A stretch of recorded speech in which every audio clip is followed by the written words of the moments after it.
Hello दोस्तों, मैं हूं अजीत और आप लोग मुझे देख पा रहे होंगे होम साइंस विद अजीत के यूट्यूब चैनल पर। आज हम लोग इस वीडियो के माध्यम से पढ़ने वाले हैं होम मैनेजमेंट का एक बहुत ही महत्वपूर्ण टॉपिक जिसका नाम है फ्लावर डेकोरेशन। अगर हम फ्लावर डेकोरेशन की बात करें तो आप लोग देखते हैं कि परीक्षा कोई भी हो, लेकिन वहाँ पर फ्लावर डेकोरेशन से आपके क्वेश्चन आ ही जाते हैं। चाहे आपका टोकोनामा पूछ ले, इकेबाना पूछ ले, फेडरल पुष्प सज्जा पूछ ले और आपका सिटू पुष्प सज्जा पूछ ले, चाहे आपका सिनसुहाई की पूछ ले। ये सारी की सारी चीज़ें हमें पता तो होती हैं, लेकिन एग्ज़ाम के टाइम जो उसमें प्रेशर क्रिएट होता है हम लोग भूल जाते हैं कि कितने अंश का कोड हाइकी के साथ बनता है, कितने अंश का कोड सिन के साथ, कितने अंश का कोड सो के साथ। तो इसे यदि हम कुछ ट्रिक के साथ, कुछ मिर्च मसाले के साथ यदि देख लें तो देखते हैं कि लंबे समय तक चलता है और परिस्थिति आने पर हमारे माइंड में पुटअप हो जाता है। तो चलिए कुछ इस तरह से इसे देखने का प्रयास करते हैं, समझने का प्रयास करते हैं और चलिए देखते हैं। पुष्प सज्जा की बात होती है, फ्लावर डेकोरेशन। अगर हम इसकी हिस्ट्री की बात करें तो इसका जो इतिहास है 6ठी शताब्दी से है और 6ठी शताब्दी वो भी चाइना के बुद्ध भिक्षुओं से है, चाइना के बौद्ध भिक्षुओं से है। चाइना के बौद्ध भिक्षु अपने देवता इष्ट की पूजा के लिए पुष्पों का प्रयोग किया करते थे। चाइना के 6ठी शताब्दी में वहीं से पुष्प सज्जा की शुरुआत मानी जाती है, चाइना से, वो भी किसके द्वारा? चाइना के बौद्ध भिक्षुओं के द्वारा। जो चीन के बौद्ध भिक्षु हुआ करते थे, ये लोग अपने देवता इष्ट को खुश करने के लिए ये जो आपकी फ्लावर डेकोरेशन करते थे। लेकिन आपको पता है कि चाइना का इतिहास रहा है, वह अपनी किसी भी बात को, किसी भी आविष्कार को जनता में पब्लिश नहीं होने देता। यानी कि जो सीख लिया वह खुद ही जान के रहना चाहता। जैसे कि आप लोग सिल्क में देखते हैं, आप लोग पेपर के आविष्कार में देखते हैं, और तब की बात छोड़िए, आज आप लोग 2025 में जी रहे हैं, लेकिन आप देखते हैं कि चाइना में कौन सी घटना घटित होती है, वहाँ का जो न्यूज़पेपर है उसके द्वारा या उसका जो सरकारी प्लेटफार्म है सोशल मीडिया का और एजेंसी है, न्यूज़ एजेंसी है, वहाँ से कोई भी न्यूज़ ओपन नहीं होती है। जो भी जानकारी हम लोग चाइना की पाते हैं वहाँ के सोशल मीडिया, फेसबुक, इंस्टाग्राम, मतलब कि जो भी आम जनता है जो सोशल मीडिया के माध्यम से जो भी जानकारी कलेक्ट हो पाती है सरकारी के माध्यम से, सरकारी माध्यम से कोई भी जानकारी चाइना अपनी बाहर नहीं देता है। ठीक, तो इसी प्रकार से जब चाइना फ्लावर डेकोरेशन की बात आती है तो इसकी जो उत्पत्ति होती है आपके चाइना में, आपका क्वेश्चन पूछा जाता है और वहीं पर पूछा क्वेश्चन बनता है कि इसके फ्लावर डेकोरेशन यानी कि पुष्प सज्जा के प्रचार प्रसार का काम किसने किया। तो जब पुष्प सज्जा के प्रचार प्रसार की बात आती है तो नाम निकल के आता है चाइना। यहाँ भी चाइना है। फ्लावर डेकोरेशन में आप लोग जब सिल्क पढ़ते हैं तो सिल्क में भी आपका जो है जापान है। तो जब जापान की बात आती है तो जापान ने ही इसका प्रचार प्रसार किया और जापान ने इसे अपने यहाँ स्कूली शिक्षा में ही इंक्लूड कर दिया। यानी कि स्कूली शिक्षा के स्तर पर इसका जो प्रचार प्रसार करना प्रारंभ किया और यहीं से आपका क्वेश्चन बनता है, 2 क्वेश्चन बनता है कि फ्लावर डेकोरेशन का आविष्कार कहाँ पे हुआ और प्रचार प्रसार किसने किया। तो 2 नाम आते हैं, एक आपका आता है चाइना जो कि 6वीं शताब्दी और वहीं आपका दूसरा नाम आता है जापान। तो हमें याद रखना होगा। और वहीं पर यदि हम पुष्प सज्जा के महत्व की बात करें, पुष्प सज्जा का महत्व, तो इसका महत्व स्वास्थ्य के दृष्टिकोण से है, मनोवैज्ञानिक दृष्टिकोण से है, नैतिकता के दृष्टिकोण से है और सुंदरता एवं सजावट के दृष्टिकोण से है, आध्यात्मिक दृष्टिकोण से है। इतने तो हो गए आपके पुष्प सज्जा के महत्व। लेकिन जब जापान ने ही पुष्प सज्जा का प्रचार प्रसार किया स्कूली शिक्षा के तौर पर, तो देखते हैं जो जापानी पुष्प सज्जा की बात होती है तो इसमें 3 रेखाओं का प्रयोग होता है। एक आपका होता है सिन, एक आपका होता है सो, एक होता है हाइकी। और यहीं से बार बार आपसे क्वेश्चन पूछा जाता है कि सिन क्या है, सो क्या, हाइकी, क्योंकि ये जो तीनों रेखाएं होती हैं पुष्प सज्जा में, जापानी पुष्प सज्जा में, ये तीनों रेखाएं 3 लोगों को रिप्रेजेंट करती हैं, संदर्भित करती हैं। एक आपके स्वर को, ईश्वर को, दूसरी मानव को और तीसरी पृथ्वी को। एक क्वेश्चन बनता है। और जब हम बौद्ध भिक्षु यानी 6वीं शताब्दी की बात करते हैं, आप लोगों ने देखा कि बौद्ध भिक्षुओं के द्वारा जापानी पुष्प सज्जा का विकास हुआ था, वहाँ पे किया जाता था। तो इन लोगों का मानना था कि जो पुष्प सज्जा में जो टहनी, जो पुष्प सबसे ऊंचाई पर होगा, जितने पुष्प सज्जा हमारी पुष्प सज्जा जितनी लंबी होगी, उतनी ही जल्दी, उतनी ही आसानी से हमारी बात इष्ट देवता तक जाएगी। इसीलिए आप लोग देखेंगे जब जापानी पुष्प सज्जा, तो वहाँ पे देखेंगे लंबी टहनियों का प्रयोग किया जाता था। और लंबी टहनी का कॉन्सेप्ट क्या था कि उनका मानना था, ऐसी मान्यता थी कि जितनी पुष्प सज्जा हमारी लंबी होगी, पुष्प सज्जा हमारी लंबी होगी, उतने ही जल्दी हमारे इष्ट देवता तक हमारी प्रार्थना पहुँचेगी या उतनी जल्दी ही वो सुनेंगे। तो 3 लाइनों का प्रयोग किया जाता है, शिन सो हाइकी। अब देखिए, जैसा कि मैं यहाँ पे चित्र बना रखा हूँ शिन सो हाइकी का, यहाँ पे देख रहे हैं, इसको 0 लाइन बोलते हैं। जो 90 अंश पे रेखा जाती है 0 लाइन से, उसी को ही शिन कहा जाता है। और जो 0 लाइन से जो रेखा 45 डिग्री पे जाती है उसे सो कहा जाता है। और जो रेखा 75 अंश के कोण पे जाती है उसे हाइकी कहा जाता है। जो हाइकी होती है यह पृथ्वी को रिप्रेजेंट करती है, पृथ्वी। और जो सो होता है यह जो है मानव को रिप्रेजेंट करता है। वहीं पे शिन जो होता है यह है स्वर्ग को रिप्रेजेंट करता है। अब देखिए, पता तो आप सबको है, लेकिन समस्या यही होती है कि भूल जाता है। जब प्रेशर होता है हमारे दिमाग पे तो बातें भूल जाती हैं कि शिन किसको था, सो किसको था, हाइकी किसको था। हाइकी से हाइजिया याद आने लगता है, बहुत सारी समस्याएं होती हैं। तो क्यों ना इसमें से 1-2 हम कुछ इसको इस तरह से याद कर लें जिससे हम नाम सुने और हमारे दिमाग में पुट कर जाए। क्या आप लोग देख रहे हैं यहाँ पे जब हम शिन की बात करते हैं तो क्या इसको शिन से सन आपके दिमाग में पुटअप नहीं हो सकता है? अगर सन की बात हो गई तो दोपहर का समय होता है, सूर्य आपके ऊपर नहीं होता है।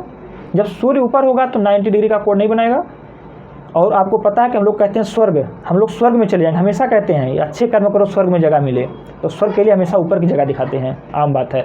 तो आपका जो होगा यह शिन होगा, यह शिन आपको स्वर्ग को रिप्रेजेंट करेगा। और यहाँ पे देखिएगा सो, जो भी आप लोग देखते हैं कि शो चलता है, कार्यक्रम चलता है, जहाँ पे आपकी कुर्सी लगी होती है, आपसे कुछ ऊंचाई पे होता है और आप यूं ही देखते हैं। ऐसा भी नहीं होता कैसे करके देखते हैं, बल्कि ऐसे आप सीधा तिरछा आपसे देखते हैं, क्योंकि आपसे ऊंचाई पे होता है, लगभग आपसे 45 डिग्री का कोण बनाता है, जो कि शो का स्टेज लगा होता है। आपसे ऊंचाई पे होता है, जहाँ पे आप बैठते हैं, कुर्सी लगी होती है, लगभग वहाँ से 45 डिग्री का कोण बनाता है। आप उससे जो आपके गांव में, घर में, शादी में जो शो हुआ करता है, आप उससे रिलेट करके इसको याद कर सकते हैं। आपका शिन शो, 2 चीज़ कन्फर्म हो गई होगी कि शिन आपका 90 डिग्री पर होता है, आपका शो होता है जो कि आपके शो प्रोग्राम कोई भी होता है, लगभग उसका स्टेज ऊँचा होता है, और आप जहाँ बैठते हैं वहाँ से आपकी नज़र जो वहाँ पे जो आपके उस जो भी प्रोग्राम हो रहा होता है, जो उसको लोग रिप्रेजेंट करते हैं, खड़े होते हैं, तो आपकी आँख से देखने के लिए लगभग 45 डिग्री का कोण बनता है। तो शिन शो आपका हाइकी जो पृथ्वी को रिप्रेजेंट करता है, इसके बीच में 75 डिग्री का कोण बनता है। और यहाँ से बार बार क्वेश्चन पूछा जाता है डिग्री को लेकर के, और आपका कौन किसको रिप्रेजेंट करता है। वहीं पर जब हम बात करते हैं आपका जो शिन होता है, शिन सो हाइकी, इसमें जो सो होता है और हाइकी होता है यह हमेशा एक दूसरे के विपरीत होते हैं। अगर आपका सो इधर होगा तो आपका हाइकी इधर होगा। कभी ऐसा नहीं हो सकता कि जो है आपका सो यहाँ रहे और हाइकी यहाँ रहे। ये दोनों एक दूसरे के विपरीत होते हैं। अर्थात हम इस तरह भी कह सकते हैं कि शिन के 2 पहलू हैं, एक दाएँ होगा, एक बाएँ होगा। बात समझ में आ गई? चलिए अब देखिए, क्योंकि जो जापानी पुष्प सज्जा है, जो कि चीन के बौद्ध भिक्षु थे, उनका मानना ये था कि जो टहनी जितनी लंबी होगी उतनी अच्छी बात है, हमारी बात इष्ट देवता तक उतनी आसानी से पहुँचे, उतनी जल्दी पहुँच जाएगी। तो बात आती है कि जो भी फूलदान है जिसमें हम पुष्प सज्जा कर रहे हैं, अगर उसका अनुपात अच्छा नहीं होगा तो दिखने में अच्छा नहीं दिखेगा। तो इसका भी एक रेशियो होता है जो कि आपके परीक्षा का भाग बन सकता है। अब देखिए, जो आपका शिन होता है यह 0 लाइन से 90 डिग्री पर होता है, और जो वहाँ पे इसके बीच में जो टहनी होती है सबसे मजबूत, सबसे लंबी होती है। सबसे मजबूत, सबसे लंबी होगी, जो पूरी पुष्प व्यवस्था होगी, जो पूरी पुष्प सज्जा होगी उस फूलदान में, उसकी सबसे लंबी और सबसे मजबूत टहनी होगी, वह आपके शिन की होगी, क्योंकि उसी के माध्यम से स्वर्ग तक बात जानी है। इसको मजबूत रहना बहुत आवश्यक है, ऐसी मान्यता थी। तो इसकी जो ऊंचाई हुआ करती है वह फूलदान की ऊंचाई की 1/2 यानी कि 1.5 गुना जो आपका फूलदान प्रयोग होता है उसकी ऊंचाई का 1.5 गुना होना चाहिए, जो कि आपकी जो मेन टहनी है, जो कि बीच की, जो कि सेंटर की टहनी है, 1.5 गुना जो कि फूलदान आपका है उसका 1.5 गुना। ये बात समझ में आ गई। और सबसे मजबूत होनी चाहिए बीच की टहनी जो उसकी है, क्योंकि इसी के माध्यम से देवता इष्ट तक जो है इनकी बात जाएगी। और वहीं पर सज्जा का केंद्र होता है सबसे लंबी, सबसे मजबूत टहनी, स्वर को रिप्रेजेंट करती है।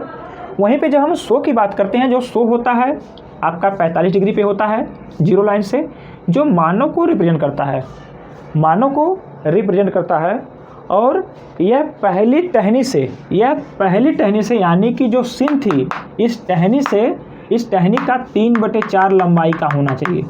पहली टहनी का 3/4, देखिए यहाँ पर लिखा भी हूँ, पहली टहनी से 3/4 लंबाई की, यानी कि जो इसकी पहली टहनी थी जो कि सिन की थी, जो सबसे ऊंची थी, उसकी लंबाई का 3/4 लंबाई का, जो 3/4 लंबाई की टहनी आपके सो में प्रयोग की जाती है। और सो किसको रिप्रेजेंट करता है? मानव के।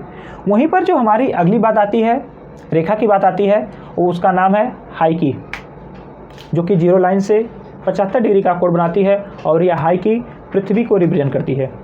अब देखिए, जब हाइकी की बात करते हैं तो आपका हाइकी सिन व सो की अपेक्षा छोटी होती है, और सो के विपरीत सिन व सो की अपेक्षा छोटी होती है और सो के विपरीत होती है।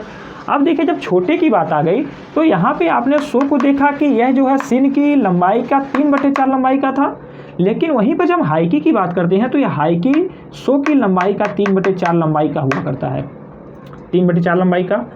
तो इतनी बातें जहाँ तक आपको समझ में आ गई होंगी। और आप सो को, आपको सिन को सन से, और सन आपका ऊपर होता है 90 डिग्री, याद रख सकते हैं। और सो को आप लोग सो देखते हैं, सो देखने जाते हैं, कोई प्रोग्राम देखने जाते हैं तो मंच ऊंचा लगा होता है, आपसे 45 डिग्री का कोण बना के आप बैठते होते हैं, लगभग 45 डिग्री का कोण बनता है, आप लोग को देख पाते हैं। सिन सो हो गया, और हाइकी पृथ्वी को करता है रिप्रेजेंट। अब वहीं पर आपने इसको देखा, यहाँ से चित्र के माध्यम से हमने समझाने का प्रयास किया, इसको जीरो लाइन कहते हैं और किसको क्या कहते हैं सारी चीज़ों। लेकिन ज्यों ही आप जापानी पुष्प सज्जा की बात करते हैं तो एक आपका 2-3 नाम आपके आगे चल के, पहले 2 नाम आता है। एक आता है आपका इकेबाना, एक आपका इकेबाना, और एक आपका नाम आता है टोकोनामा। इसको जानना बहुत ज़रूरी है, क्योंकि हम लोग पढ़ रहे हैं जापानी पुष्प सज्जा की बात करेंगे। तो जापानी पुष्प सज्जा में जो सबसे प्रसिद्ध पुष्प सज्जा है उसका नाम ही है इकेबाना। जापानी पुष्प सज्जा, जो सबसे प्रसिद्ध जापानी पुष्प सज्जा है उसका नाम है इकेबाना। और इस इकेबाना का अर्थ ही होता है जीवित फूल। इकेबाना का अर्थ होता है जीवित फूल। आपसे परीक्षा में बार बार क्वेश्चन बनता है इकेबाना का अर्थ क्या है। इकेबाना संबंधित है, देश पूछ देगा, और कहाँ की पुष्प सज्जा इकेबाना, कई सारे क्वेश्चन बन सकते हैं। तो इतनी बातें हो गई। और वहीं पर आपका अगला नाम आता है टोकोनामा। टोकोनामा की बात होती है जो जापानी पुष्प सज्जा में, ये जापान के लोग जहाँ पे पुष्प को सजाते हैं, उस स्थान को जहाँ पे पूजा के अर्थ करते हैं, जहाँ पे पुष्प सजाएंगे, जहाँ पे पूजा करेंगे, उस स्थान को जहाँ पर पुष्प सज्जा की जाती है, उसी को ही टोकोनामा के नाम से जाना जाता है। बहुत ही इम्पॉर्टेंट दोनों है और इसे आपको याद रखना होगा। वहीं पर अब हम बात करेंगे पुष्प सज्जा के प्रकार। आप लोग देखेंगे पुष्प सज्जा आपकी 3 प्रकार की होती है। एक आपकी परंपरागत देसी कह लीजिए या भारतीय पुष्प सज्जा कहिए। वहीं पर आपका दूसरा आता है आपका पश्चिमी या विदेशी पुष्प सज्जा। वहीं पर आपका तीसरा नाम आता है आधुनिक पुष्प सज्जा। वहीं पर जब हम बात करते हैं पारंपरिक देसी या भारतीय पुष्प सज्जा की बात करते हैं तो इस प्रकार की पुष्प सज्जा में पुष्प को महत्व दिया जाता है, रंग को महत्व दिया जाता है और पात्र को महत्व दिया जाता है। वहीं पर जब पश्चिमी पुष्प सज्जा या विदेशी पुष्प सज्जा की बात करते हैं तो इसमें हमको पढ़ना होता है जापानी पुष्प सज्जा। और जापानी पुष्प सज्जा में जो सबसे प्रसिद्ध पुष्प सज्जा है वो आपका है इकेबाना। और इकेबाना पुष्प सज्जा भी 4 प्रकार की होती है। इकेबाना पुष्प सज्जा 4 प्रकार की होती है और यहाँ से आपका क्वेश्चन बनता ही बनता है और आप गलती कर बैठते हैं, क्योंकि यहाँ पे आपसे जो क्वेश्चन बनता है वह आपसे बार बार पूछा जाता है उस टहनियों को लंबाई को लेकर के, टहनी की लंबाई को लेकर के, पात्र की लंबाई को लेकर के यहाँ से क्वेश्चन बनता, बहुत कन्फ्यूजन क्रिएट होता है। लेकिन यदि आप यहाँ पे उपस्थित हैं, आप अपना हमें कीमती समय दे रहे हैं, तो हमारा दायित्व बनता है कि आपको कुछ इस तरह से बताएं कि आप बोले नहीं। तो वही प्रयास है। देखिए, जब हम पश्चिमी या विदेशी पुष्प सज्जा की बात करते हैं तो इसे लटकती हुई पुष्प सज्जा के नाम से भी जाना जाता है। लटकती हुई पुष्प सज्जा। और जापानी पुष्प सज्जा 4 होती है। चारों का नाम देखिए, रिक्का, शोका, मोरिबाना, नाजीरे। रिक्का, शोका, मोरिबाना, नाजीरे। और वहीं पर आधुनिक पुष्प सज्जा की बात होती है तो आधुनिक पुष्प सज्जा एक मिली जुली पुष्प सज्जा है। यह भी 4 प्रकार की होती है, रेखी, समूह शैली, लघु सज्जा और आपका अगला आता है मिली जुली। रेखी, समूह शैली, लघु सज्जा और आपका मिली जुली पुष्प सज्जा। लेकिन विशेष रूप से जो हमको ध्यान देना है आपके रिक्का, शोका, मोरिबाना, नाजीरे, क्योंकि यहाँ से बहुत क्वेश्चन पूछता है और हमारा व्हाइट बोर्ड थोड़ा छोटा है, इतने में हमको इतनी ही चीज़ें इसमें सिमट पाई हैं। जब बात हम करते हैं रिक्का, अब देखिए ट्रिक क्या है। रिक्का की बात करते हैं तो यहाँ पे रिक्का सुनते ही उछाल दो सिक्का। जब हम सिक्का उछालने की बात करते हैं, देखते हैं हमारे उंगली भी उठती है और उसके साथ सिक्का भी उछल कर ऊंचाई को चला जाता है। तो जो आपकी पुष्प सज्जा हुआ करती है रिक्का, इसमें आपका पात्र भी लंबा होता है। पात्र भी लंबा होगा। पात्र लंबा के साथ साथ जो उसमें की हुई पुष्प सज्जा है, टहनी है, फूल है, वे भी लंबे होते हैं। यानी कि लंबा पात्र, लंबी टहनी और इसके साथ साथ लंबी पुष्प सज्जा। लंबा पात्र, लंबी टहनी, लंबी पुष्प सज्जा। और जब लंबा पात्र, लंबी टहनी, लंबी पुष्प सज्जा होगी तो आपको पता है कि लटकती हुई पुष्प सज्जा है, इसलिए इसे कमरे के किनारों में इसको स्थान दिया जाता है। और आपसे ये PYQ है, पूछा हुआ क्वेश्चन है कि आपकी लंबी पुष्प सज्जा कमरे के किस स्थान पे करनी चाहिए, मिडिल में, किनारे पे, या जो है दोनों बेड के दोनों साइड। इस तरह से क्वेश्चन आपका बनता है। तो रिक्का, उछाल दो सिक्का। उछालेंगे सिक्का तो आपने जिस पे सिक्का रख के उछाला, यानी कि आपका पात्र भी लंबा होगा, लंबा हो जा रहा है और उसका सिक्का भी ऊंचाई को ग्रहण कर रहा है। तो आपका रिक्का, उछाल दो सिक्का, दोनों आपके लंबे होंगे। इससे आपको कंठस्थ हो जाएगा। वहीं पे शोका। शोका में हम देखते हैं शोक। जब हम लोग शोक प्रकट करते हैं तो हम लोग देखते हैं कि अपनी गर्दन को झुकाकर नीचे कर लेते हैं। यानी कि झुका के नीचे करने से हम लोग देखते हैं कि इस पर हमारा दिमाग कांस्टेंट हाइट पे होना चाहिए। हमारा दिमाग हाइट पे होना चाहिए। जब हम झुका लेते हैं तो हमारी जो वास्तविक हाइट हुआ करती है वह कम हो जाती है। अर्थात जो शोका जो पुष्प सज्जा है, जो जापानी पुष्प सज्जा है, यह जो है 15वीं शताब्दी की पुष्प सज्जा है। यानी कि 15वीं शताब्दी पुष्प सज्जा है, छोटी पुष्प सज्जा है। और छोटी पुष्प सज्जा के साथ साथ इसमें जो है छोटी टहनी के फूल का प्रयोग किया जाता है। छोटी टहनी के साथ छोटे पात्र का भी प्रयोग किया जाता है। अर्थात मेज पर की जाने वाली पुष्प सज्जा, अलमारी पर, फ्रिज पर, ये सारी की सारी पुष्प सज्जाएँ जो होती हैं ये आपके शोका की आती हैं। उसके बाद आपका आता है मोरिबाना। मोर, बहुत, अधिक, यानी कि इसमें फैले हुए पात्र, यानी कि इसको कह सकते हैं उथले चौड़े पात्र का प्रयोग। और इसमें फूलों को सजाने के लिए पिन होल्डर का प्रयोग किया जाता है। मोरिबाना, मोर जगह, अधिक जगह चाहिए उसको, यानी कि उथले हुए पात्र, चौड़े पात्र का प्रयोग होता है और पिन और होल्डर के प्रयोग के माध्यम से इसकी आपका मोरिबाना को सज्जा की जाती है। यहीं पर देखते हैं नाजीरे। नाजीरे मतलब नज़र। नज़र से नज़र कब मिलेगी? जब आपकी बराबर होगी, यानी कि आपकी हाइट है, यानी कि लंबे पात्र और लंबी टहनी का प्रयोग। नाजीरे, नाजीरे, नज़र से नज़र, लंबे पात्र के साथ लंबी टहनी का प्रयोग, यही आपकी है नाजीरे पुष्प सज्जा। और यहाँ से क्वेश्चन बनता ही बनता है और आप हमेशा गलत करते हैं। अगर ये कॉन्सेप्ट क्लियर हो गया हो, एक बार पुनः सुन लीजिए। रिक्का, उछाल दो सिक्का। रिक्का, उछाल दो सिक्का, यानी कि पात्र भी लंबा, टहनी भी लंबी और आपका पुष्प भी लंबा। शोका, शोका में पात्र भी छोटा होगा, पुष्प व्यवस्था भी छोटी होगी। आपका छोटा हो गया, जैसे कि मेज पे हो गया, फ्रिज पे हो गया, अलमारी पे की जाने पुष्प सज्जा। मोरिबाना, मोरी मतलब बहुत, यानी कि उसका जो क्षेत्रफल है, यानी कि उथले पात्र का प्रयोग होगा और इसको पुष्प सज्जा करने के लिए आपका पिन होल्डर का प्रयोग किया जाएगा। नाजीरे, नज़र से नज़र मिलाना है, यानी कि उसको पात्र भी लंबा रखना होगा और उसकी टहनी भी लंबी रखनी होगी। इतनी बात हो गई। वहीं पर और जो आपका इससे संबंधित हमारे दिमाग में क्लिक कर गया, एक और आपसे पुष्प सज्जा पूछता है, सिटू पुष्प सज्जा। पूछा हुआ क्वेश्चन है, PYQ है। सिटू पुष्प सज्जा क्या होती है? आपसे 12 पूछा। सिटू मतलब सेट इन।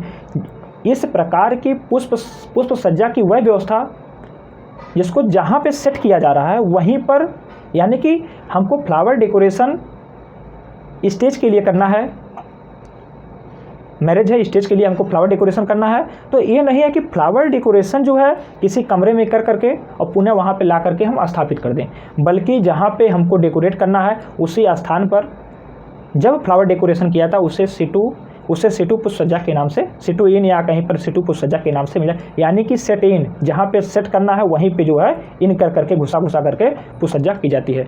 वहीं पर आपकी दूसरी पुष्प सज्जा की बात आपसे पूछा जाता है फेडरल पुष्प सज्जा। फेडरल का तात्पर्य हम यहाँ से फेड से लगा सकते हैं, यानी कि हल्केपन। फेडरल पुष्प सज्जा में हल्के रंग के फूलों का प्रयोग किया जाता है और इसकी जो मुख्य विशेषता होती है, जो इसका फूलदान हुआ करता है वह हत्था लगा हुआ होता है, हत्थे लगे हुए फूलदान का प्रयोग, इसके साथ इसमें जो हल्के रंग के फूलों का प्रयोग किया जाता है। तो चलिए पुनः मिलते हैं किसी नेक्स्ट वीडियो में। अभी बहुत सारी बातें, फूल को कैसे ताज़ा रखा जाता है, कब काटना चाहिए, बहुत सारी चीज़ें हैं। अगले वीडियो में मिलते हैं आपसे, तब तक के लिए धन्यवाद। और जो भी साथी हमारे जुड़े रहे बहुत बहुत उनको आभार। और आप लोगों के परीक्षा के ओर देखते हुए हमारे द्वारा एसके सर के मार्गदर्शन में आपको बराबर चैनल के पोस्ट पे आपको बराबर क्वेश्चन भेजा जा रहा है। आप लोग उसको देखिए, सॉल्व करिए और अपने नॉलेज को इन्हेंस करिए और सफलता को हासिल करिए। धन्यवाद।